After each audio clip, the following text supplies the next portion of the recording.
It is this that gives my soul all its joyous elation, as I hear the sweet lark sing in the clear air of the day.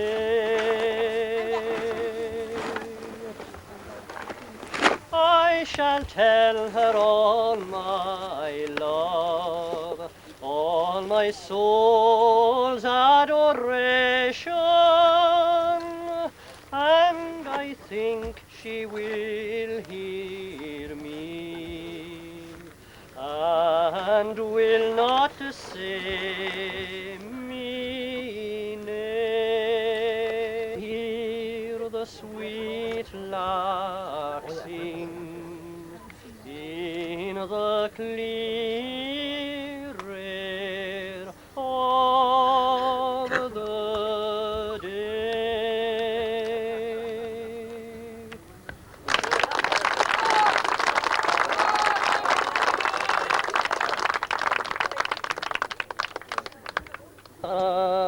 Roshin, ma bien pronart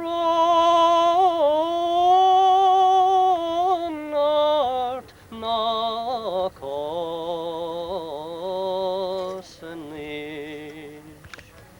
Ta de fadun bapa son roivenir. Tan braihe tiactar soilje så trill harmwer. Began arge na til te djerga som sper na fyr. Began kaga krera de grim nagna begak lian sler fuideran is moin der kre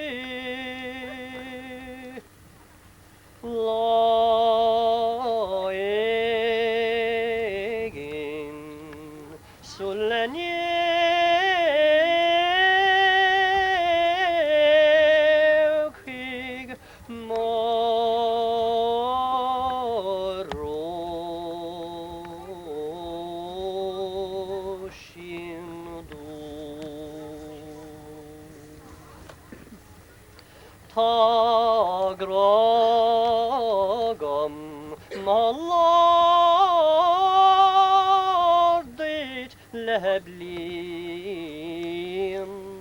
nish Grakrache grakosfer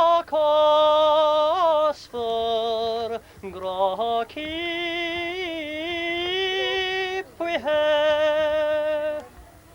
Gradag me gang slainte gan rim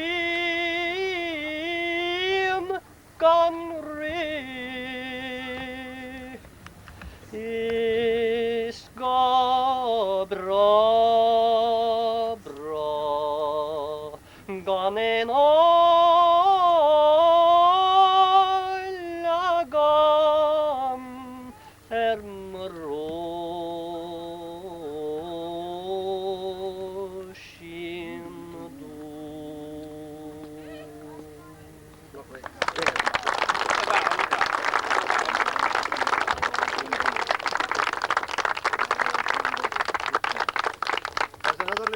piper. Some of you might know him, some of you might know him. I know Danny with years. And Danny has piped all over Scotland, all over Ireland. Yet when I asked Danny to come to the bog, not only he come, but he's brought his father with him and all. And Danny said to me, the last thing I'll do on the bog, he said, I'll play a lament for Sean McCarthy. Now, before you go, Danny is a very unusual little lad, because Danny, like many more, was unemployed. But Danny didn't sit in his arse. He built a lovely little heritage museum. And if any of you ever go to Ballybunnon, it's there opposite the Garda Barracks in Ballybunnon. And he's the most wonderful two-room museum you ever looked at, with artifacts going back hundreds and hundreds of years. And I think it is one young fellow that should be supported for his efforts, if not alone. Ladies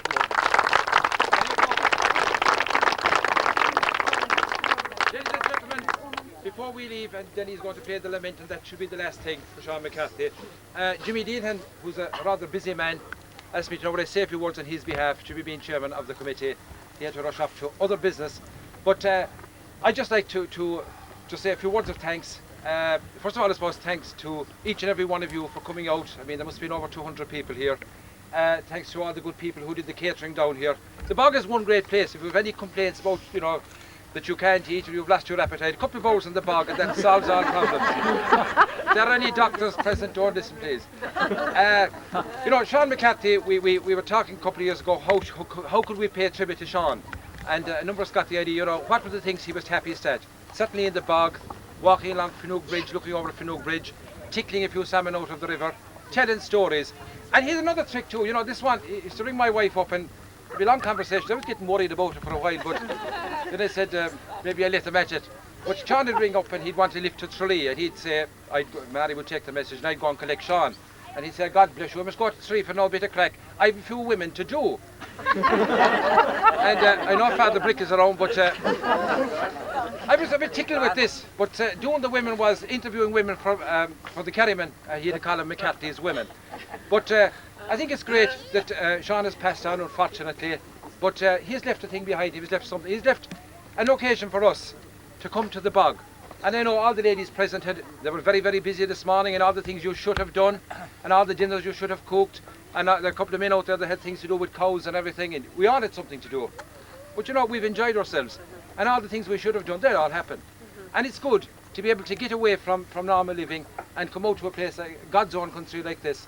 And you know, I just thinking myself walking around the bog of the characters that I was fortunate enough, I suppose, to have to be able to work with in the bog. Well, I suppose work, they didn't think I was working. People like the late Ned Joe Sheehan, who had a language all of his own about Titcher McClock and Larry the Boggs and Bill Garras and things like that, which I don't think anyone ever knew, but they were all fictitious characters that they lived out there somewhere.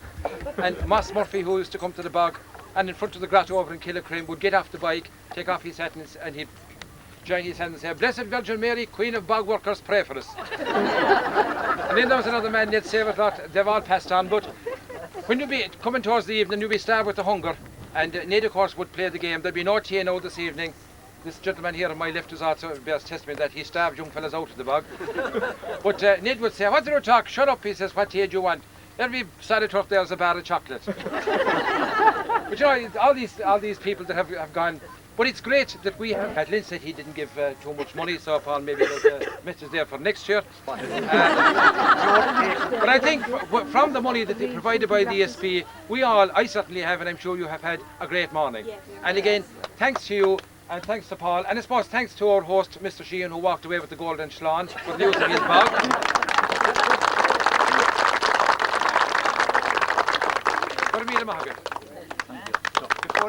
Thanks, Martin. Thank you very much.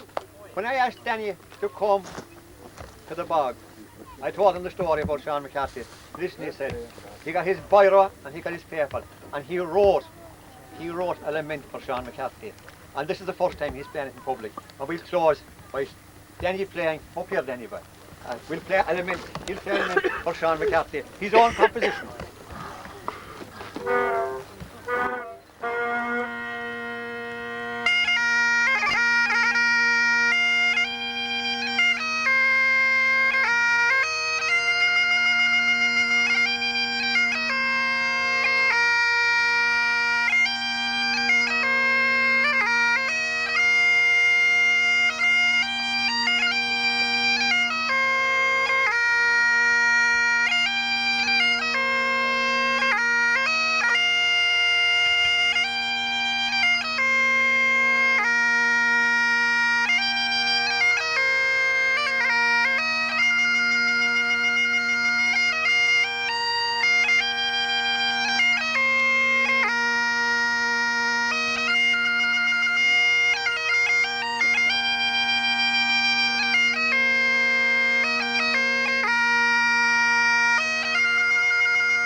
I'd rather see the hawthorn tree down the old bog road.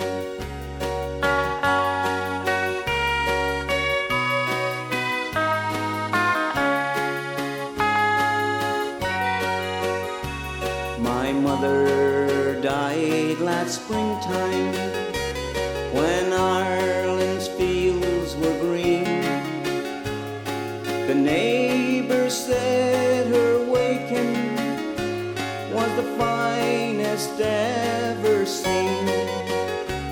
There were snowdrops and primroses piled high beside her bed, and First Church was crowded when the funeral mass was said.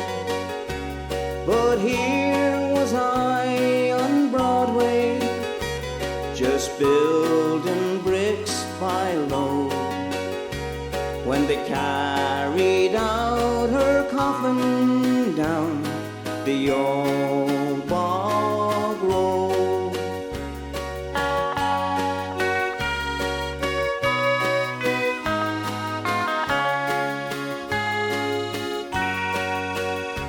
Now life's a weary puzzle, past finding out by man. I take the day for what it's worth and do the best I can. Since no one cares a rush for me, what need for me to moan? I go my way and draw my pain and smoke my pipe alone. Each human heart must know its grief, though bitter be the load. So God be with you, Ireland, and the old